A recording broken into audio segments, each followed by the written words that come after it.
మరి వెలుగు ఉద్యోగులు మేము 25 రోజులుగా చేసిన సమ్మెలో మరి మా సమస్యల పరిష్కారం కోసం మరి చొరవ తీసుకున్న గౌరవ మా సీఈఓ గారికి, గౌరవ మా పరిటాల సునీతమ్మ గారికి, మా మంత్రి గారికి, మరి గౌరవ ముఖ్యమంత్రి గారికి హృదయపూర్వక ధన్యవాదాలు తెలియజేసుకుంటూ సాధ్యమైనంత తొందరగా మరి జీవోఎం ద్వారా మా సమస్యలు పరిష్కారం చేసి మరి మాకు న్యాయం చేస్తారని తమరి మీద మేము ప్రగాఢంగా విశ్వాసం ఉంచుతున్నాం. మేము రాష్ట్రంలో ఉన్న 5,000 మంది వెలుగు సిబ్బందిని కూడా మరి ఆ సమస్యల పరిష్కారం కోసం ఎదురు చూస్తా తమరు చెప్పిన లక్ష్యాలు ఏదైతే ఉందో మరి జన్మభూమి సక్సెస్ కానీ కార్యక్రమాలు కానీ వాటన్నిటిలో పార్టిసిపేట్ చేసి మరి వెలుగు మంచిగా పనిచేస్తారనే దాన్ని మరింత మంచిగా గౌరవ ముఖ్యమంత్రి గారు, గౌరవ మంత్రి గారు, మా గౌరవ సీఓ గారు ఇష్టపడే విధంగా మరి చక్కగా పనిచేసి మంచి పేరు తీసుకొస్తామని చెప్పేసి ఈ విధంగా ఇప్పుడు తెలియజేస్తూ మరి ఉద్యోగాల్లో తిరిగి జాయిన్ అవుతాం మ్యామ్. Thank you ma'am.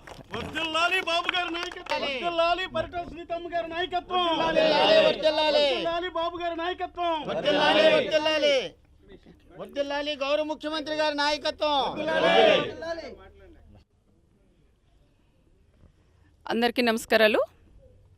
ఈరోజు వెలుగు సిబ్బంది గౌరవ ముఖ్యమంత్రి చంద్రబాబు సార్ని కలిసినప్పుడు సార్ కూడా ఒకటే చెప్పారు, నా మీద వెలుగు ఉద్యోగులందరూ నా మీద ఒక నమ్మకంతో మీరందరూ వెళ్ళి డ్యూటీలో కూడా జాయిన్ కమ్మని మొన్ననే విశాఖపట్నంలో కూడా చెప్పారు. దాంట్లో భాగంగా ఈరోజు మన అమరావతిలో గౌరవ ముఖ్యమంత్రి చంద్రబాబు నాయుడు గారిని కలిసినప్పుడు వెలుగు సిబ్బంది కూడా ఒకటే చెప్పారు ధైర్యంగా, మీరందరూ ఎప్పుడు మీకందరికీ నా మీద ఒక నమ్మకంతో మీరు ముందుకెళ్ళి మీరు పనిలో జాయిన్ కాండి, తప్పకుండా మీరైతే ఏవైతే మాకు చెప్పారో అవన్నీ కూడా నేను పరిశీలిస్తానని గౌరవ ముఖ్యమంత్రి చంద్రబాబు నాయుడు గారు చెప్పడం వల్ల వెలుగు సిబ్బంది కూడా ఎంతో ఆనందంగా ఈరోజు ఉన్నారు. అంటే గతంలో చూస్తే గౌరవ ముఖ్యమంత్రి చంద్రబాబు నాయుడు గారు వెలుగు కానీ డ్వాక్రా కానీ ఇవన్నీ కూడా పెట్టిన నాయకుడు గౌరవ ముఖ్యమంత్రి చంద్రబాబు నాయుడు గారు. ఆ రోజు ఆయన పెట్టారు కాబట్టే ఈరోజు వాళ్ళు అడగనే అన్ని రకాలుగా గౌరవ సీఎం గారు అన్నీ వాళ్ళకు కూడా పెంచుతున్న విషయం వాళ్ళు కూడా గుర్తించాలని కూడా నేను కూడా కోరుకున్నా.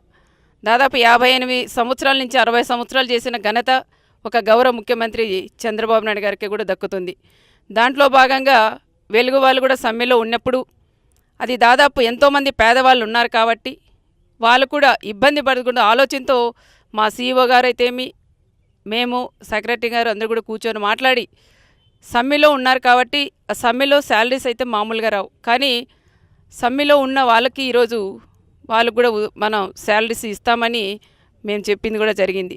అదే కాకుండా ఈసీ తీర్మానం కూడా అదనంగా దాదాపు 10% పెంచేదానికి కూడా సిబ్బందికి అడగగానే తప్పకుండా గౌరవ సీఎం గారు నేను ఇది పరిశీలిస్తానని చెప్పిన ఘనత గౌరవ ముఖ్యమంత్రి చంద్రబాబు నాయుడు గారికి కూడా తగ్గుతుంది. అదేవిధంగా రెగ్యులరేషన్ కానీ టైం స్కేల్ గురించి కూడా మళ్ళీ సిబ్బంది కూడా అడిగారు, అది కూడా మంత్రుల బృందం కూడా వేసి ఇది కూడా మేము పరిశీలిస్తామని గౌరవ సీఎం గారు కూడా చెప్పారు. దీనికి ముందు అంటే ఏవైతే మేము పైన చెప్పామో ఇవన్నీ కూడా ఇంతకుముందు చెప్పిన విషయాలన్నీ తప్పకుండా పరిశీలించి వాళ్ళకి న్యాయం చేస్తామని కూడా గుర్తు చేస్తున్నాం.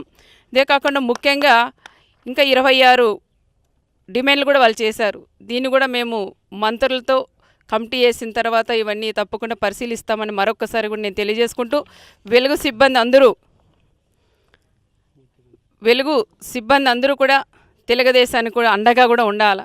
ఎందుకంటే ఎవరో ఏదో చెప్తారు, ఏ పార్టీ వచ్చేది లేదు సచ్చేది లేదు, గౌరవ ముఖ్యమంత్రి చంద్రబాబు నాయుడు గారు మళ్ళీ సీఎం చంద్రబాబు నాయుడు గారు అవుతారు కాబట్టి మనకేమైనా ఇంకా చిన్న చిన్న సమస్యలు ఏదైనా ఉన్నా గౌరవ ముఖ్యమంత్రి చంద్రబాబు నాయుడు గారిని అడిగి మనం అవన్నీ కూడా చేయించుకునే శక్తి మనందరిలో కూడా ఉంది కాబట్టి తప్పకుండా సార్ మనకి సానుకూలంగా ఉన్నారు.